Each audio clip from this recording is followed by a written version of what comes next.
Assalamualaikum warahmatullahi wabarakatuh. Di video kali ini kita akan membahas ya, mengapa kok kita perlu untuk membahas tentang teori partisi dan juga beberapa hal terkait pendahuluan lah tentang teori partisi. Oke, jadi langsung saja. Nah, mengapa sih kita tertarik ya untuk belajar teori partisi? Jadi pertama, kalau menurut saya pribadi ya, jadi bisa dilihat di sini dia misterius ya. Kenapa kok bisa misterius? Karena kalau kita lihat dari sejarahnya, salah satu peneliti yang sangat terkenal di bidang ini adalah Srinivasa Ramanujan.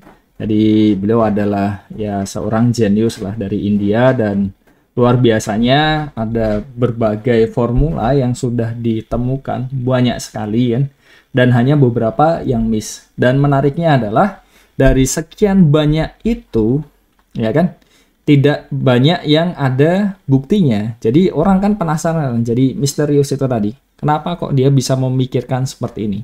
Kalau zaman sekarang mungkin, nah bisa jadi ini ya, sederhananya kan kalau zaman sekarang bisa jadi ya itu perhitungan dari komputer kan. Jadi formula-formulanya kan bisa didapat dari situ kan. Tapi kalau waktu itu kan ya nggak ada yang tahu kan. Jadi ya salah satunya itu misterius. Dan bahkan kalau melihat ada buku Ramanujan Notebook dan juga Ramanujan Sloss Notebook, jadi itu ada banyak seri ya, bahkan ya sampai banyak sekali buku yang diperlukan untuk membahas dari bukti-bukti identitas yang ditemukan oleh Ramanujan tadi. Jadi penulisnya salah satunya ada Prof. Andrews dari Pennsylvania State University, terus juga ada Prof. Bruce Byrne dari University of Illinois. Jadi beliau adalah orang-orang yang terkenal di bidang teori partisi ini ya. Nah selanjutnya yang kedua kalau menurut saya pribadi adalah ya tentunya kalau kita melihat dari poin pertama tadi ya tentunya sangat menantang ya untuk belajar teori partisi ini. Karena bisa dilihat kan sampai butuh banyak kan alat-alatnya untuk bisa membuktikan. Berarti kan artinya ya menantang kan itu. Jadi bukan sesuatu yang sederhana lah. Bahkan beberapa sifat yang sekarang sudah ditemukan pun ketika pertama kali mempelajari itu tidak yang sesederhana itu. Jadi masih cukup menantang kalau menurut saya pribadi, dan itu salah satu serunya di bidang teori partisi ini. Jadi tidak yang terlalu mudah, tapi untuk bagian pengantar khususnya untuk yang mata kuliah ini ya, itu masih yang simple. Jadi masih di tingkat sedang lah. Jadi bukan yang bawah sekali, tapi juga bukan yang terlalu advance. Jadi maka dari itu kan levelnya menantang itu tadi. Jadi tengah-tengah. Dan yang ketiga, mungkin untuk sebagian orang, sebagian mahasiswa adalah, nah salah satu yang membuat menarik adalah tidak abstrak ya. Ya bayangkan saja ya, kita di prodi matematika itu kan banyaklah mata kuliah yang sudah abstrak dan tidak semuanya menyukai itu kan. Jadi ini adalah salah satu opsi bagi mahasiswa yang tidak ingin yang terlalu abstrak, karena hampir semuanya itu nanti bisa kita gambarkan, dan yang kita pelajari itu kan ranahnya ada di himpunan bilangan bulat kan. Dan dari situ ya sudah jelas ya. Jadi kemungkinan kecil lah untuk abstrak. Meskipun, nah jadi ada disclaimer-nya di sini ya. Meskipun kalau misalkan kita belajar lebih lanjut yang sudah tingkatannya advance, ya tentunya banyak alat-alat yang dari aljabar pun yang juga dipakai. Jadi kalau untuk yang masih awal, jadi ini ya tentunya tidak abstrak, lebih ke kombinatorial problemnya. Dan selanjutnya apalagi yang keempat adalah, nah penelitiannya selalu update ya. Jadi ini termasuk salah satu topik yang bisa dikatakan ya dalam 1 tahun itu ya sangat in ya. Jadi banyak sekali peneliti yang publish penelitian terkait dengan teori partisi. Dan hampir tidak mungkin kalau menurut saya akan habis. Karena setiap kali ada satu topik yang baru launching gitu, terus tiba-tiba ya akan banyak yang sudah mempelajari itu, terus mempublikasikan hasil karyanya. Jadi selalu update, dan tentunya ini juga menambah keuntungan tersendiri, khususnya untuk yang tertarik di bidang penelitian matematika. Nah, ini kan ya banyak sekali lah yang bisa dieksplorasi dan itu tentunya akan menambah hal menarik dari teori partisi. Nah, yang kelima adalah yang salah satu yang ditunggu-tunggu ya. Jadi, kalau misalkan kita lihat dari ya background yang dibutuhkan itu kan tentunya kita butuh ya matematika diskrit ya, karena kan bisa dilihat lah dari sisi definisinya pun juga bentuknya kan diskrit. Jadi tentunya ini juga akan mengasah kemampuan kombinatorik ya. Jadi ya banyak hal lah terkait dengan perhitungan dan mungkin pemetaan bijektif, cara membentuknya kan. Terus bagaimana cara untuk membuktikan ya, kalau di bidang matematika diskrit kan juga ada ini ya, ada fungsi pembangkit kan. Jadi bagaimana cara menggunakan fungsi pembangkitnya kan. Jadi tentunya ada banyak sisi di sini yang juga akan mengasah kemampuan kombinatorik kan. Dan kombinatorik itu tentunya ya sangat luas ya. Jadi ya salah satu hal yang menarik di sini adalah berhubungan dengan berbagai ranah ilmu lain. Dan seperti yang saya mention di awal tadi kan, sebetulnya juga akan berhubungan dengan aljabar juga, analisis juga, tapi itu tingkatannya yang sudah lebih advance. Nah, kenapa kok saya katakan lebih advance? Karena ya untuk bagian pengantar ya. Jadi pengantar yang masih awal itu tidak perlu banyak ilmu lain ya. Jadi bisa dilihat lah kalau misalkan membaca, adik-adik mahasiswa baca buku-buku materi yang masih dasar terkait teori partisi, itu kan juga masuk ini ya di buku-buku kombinatorik ya. Jadi beberapa buku kombin itu ada juga yang menyertakan 1-2 bab terkait teori partisi, dan bisa dilihat di situ untuk bagian yang masih sederhananya, jadi masih yang basic, itu tidak perlu terlalu banyak ilmu dasar lah yang diperlukan. Dan ya sekali lagi ya, kalau masih pengantar seperti itu ya. Dan kalau misalkan ingin bergerak lebih dalam lagi, misalkan ingin melanjutkan studi lanjut dan sebagainya, nah tentunya akan melibatkan ilmu-ilmu yang lain. Jadi ya starter awalnya itu enak ya kan, dan masih menantang. Jadi ya menjadi sangat menariknya kan di situ ya. Dan ini lebih ke program studi S1 matematika ya. Jadi termasuk ini ya, mata kuliah langka ya. Jadi ya kalau misalkan kita melihat ya di prodi S1 matematika sendiri itu kan jarang lah yang berhubungan dengan teori bilangan kan. Jadi bisa dikatakan ini sesuatu yang langka. Dan ya kalau kita berbicara tentang teori bilangan tentunya ya banyak manfaatnya kan ketika kita belajar tentang teori bilangan. Dan yang terakhir adalah, nah misalkan ini baru S1 ya, terus belajar tentang topik ini lebih dalam lagi, tentunya ya ada kemungkinan untuk dijadikan ya topik ini ya, topik skripsi atau tugas akhir ya. Kenapa? Karena ya kalau kita lihat ya di Indonesia sendiri, tentunya belum terlalu banyak sebetulnya yang mempelajari tentang teori partisi. Jadi masih banyak peluangnya untuk dijadikan tugas akhir, khususnya untuk ya program studi S1 itu kan lebih ke mempelajari sendiri kan literasi ya. Jadi ada banyak hal lah yang masih bisa terbuka dan dapat dijadikan topik untuk tugas akhir. Jadi itu beberapa hal terkait ya mengapa sih kita tertarik untuk belajar teori partisi. Jadi hal-hal yang menarik lah terkait teori partisi. Dan ya alasannya kenapa kok ada sebagian mahasiswa yang mengambil ini kan, dan kenapa kok ini jadi hal yang ya penting juga untuk dipelajari. Jadi itu tadi. Dan sebenarnya apa sih yang dimaksud dengan teori partisi itu kan. Nah ini kita langsung saja masuk ke bagian pendahuluan. Jadi seperti yang sudah kita tahu ya, matematika itu kan sudah ilmu yang sangat lama kan. Jadi ya sangat tua lah. Puluhan ribu tahun yang lalu itu sudah ada matematika. Bahkan kalau misalkan kita melihat dari zaman prasejarah itu kan juga ya tentunya ada beberapa part yang memang itu ya ada matematikanya kan. Dan itu selalu berkembang sampai sekarang. dan perkembangannya itu luar biasa ya. Kalau kita lihat sekarang itu kan bisa dikatakan ya semua bidang ilmu ya pada akhirnya membutuhkan matematika, dan yang paling banyak itu salah satunya ya, kalau misalkan kita lihat di ilmu komputer, oh itu jelas sangat-sangat membutuhkan matematika, terus fisika yang juga ya, biologi dan lain-lain. Dan perkembangan awal ya bisa dilihat ya dari penemuan tentang aljabar kan. Jadi ada satu ini ya bilangan unknown, nah, bagaimana cara mencarinya itu kan, dan terus berkembang sampai zaman sekarang.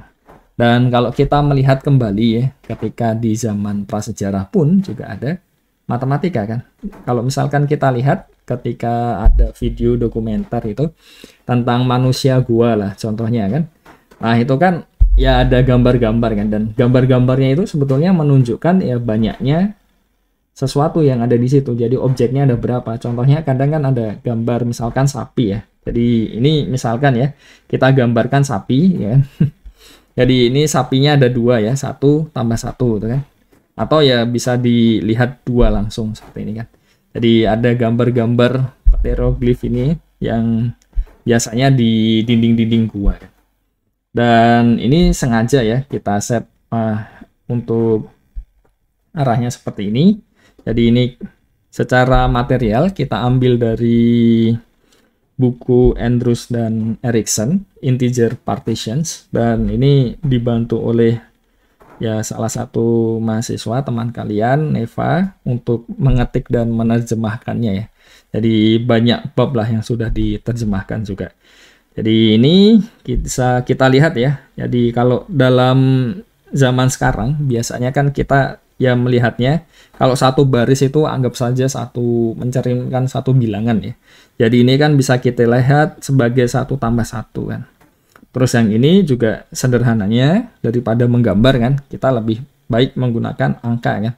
Dan kita kenal dengan 2 kan.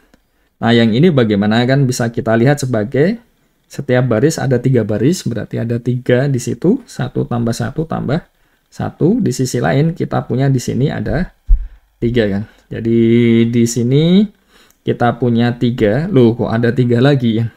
Nah ini ada sesuatu maksudnya lah. Tidak hanya sekedar asal membuat angka kan tentunya.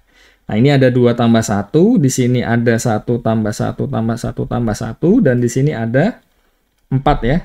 Dan kalau kita lanjutkan lagi, di sini ada 3 tambah 1. Dan di sini kita bisa lihat ada 3 tambah 1. Loh kok kanan kiri sama kan. Ini maksudnya apa kok membuat angka-angkanya bentuknya seperti itu kan.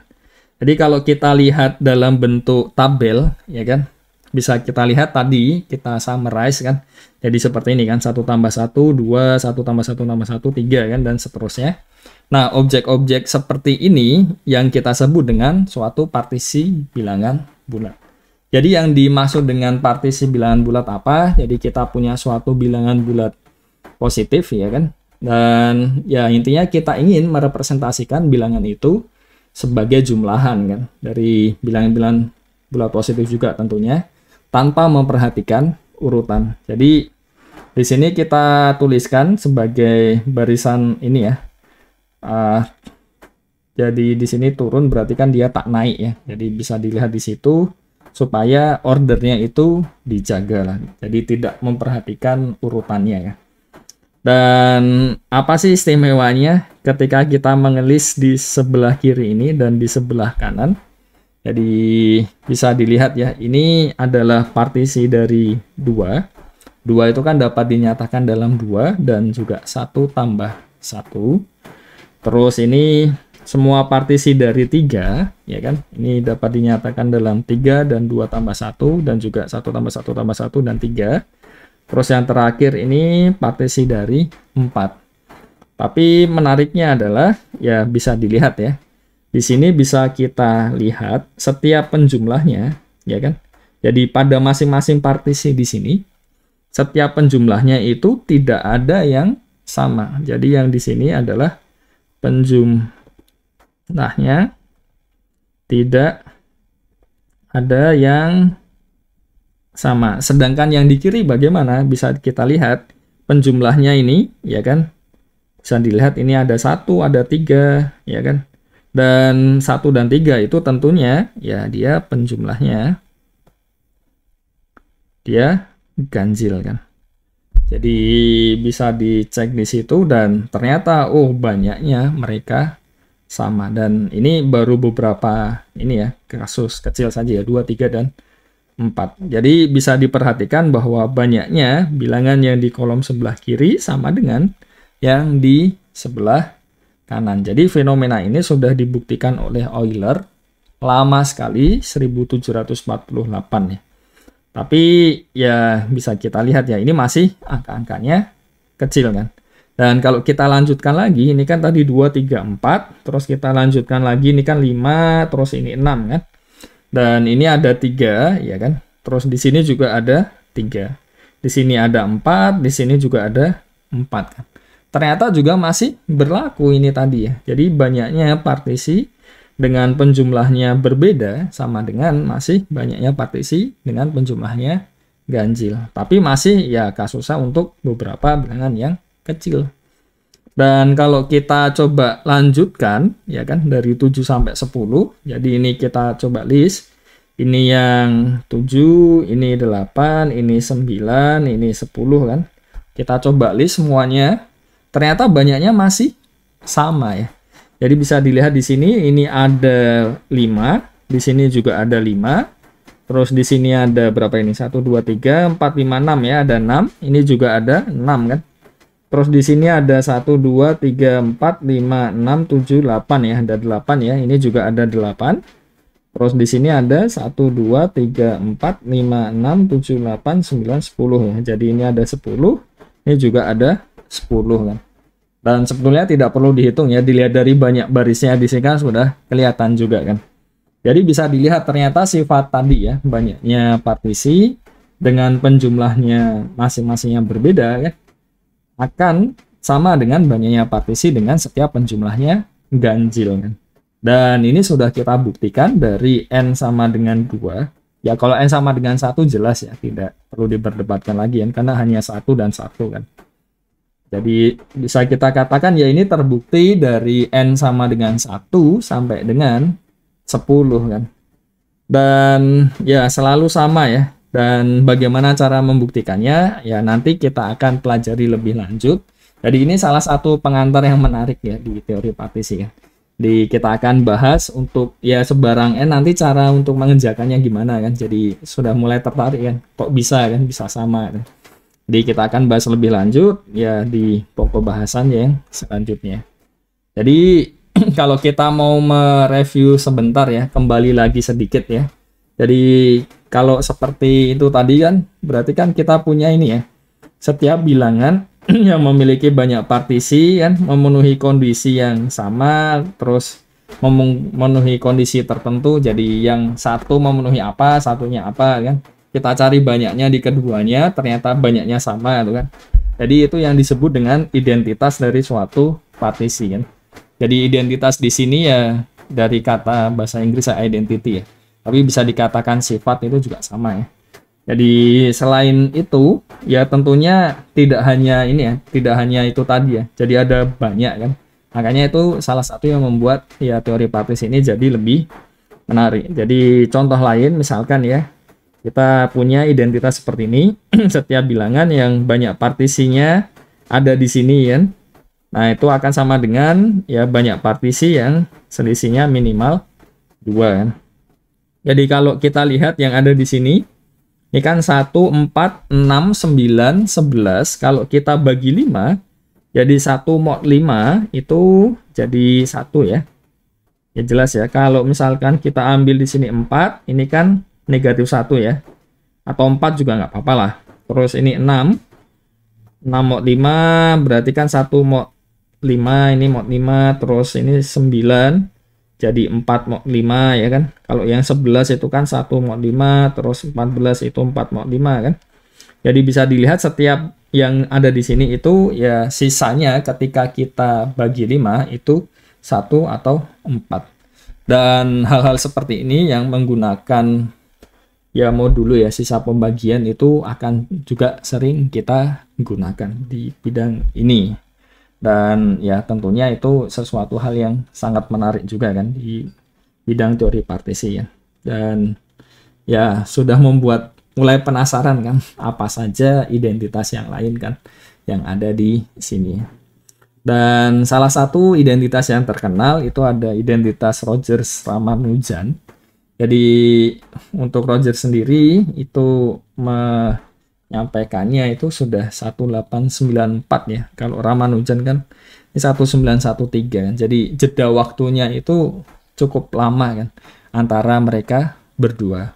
Tapi menariknya yaitu ketika dicoba digali lagi itu kan ada banyak hal yang menarik. Dan sampai sekarang pun masih ada, saya lihat beberapa paper yang terkait dengan identitas ya Roger Ramanujan ini ya. Dan ya ketika yang satu hasilnya jadi bagus, otomatis yang lain jadi ikut terkenal juga. Jadi salah satu hal yang menarik di teori partisi ya itu ya. Itu hanya salah satunya ya. Tentunya ada banyak sekali hal-hal yang menarik di bidang teori partisi. Oke, jadi mungkin itu saja sedikit pengantar terkait teori partisi.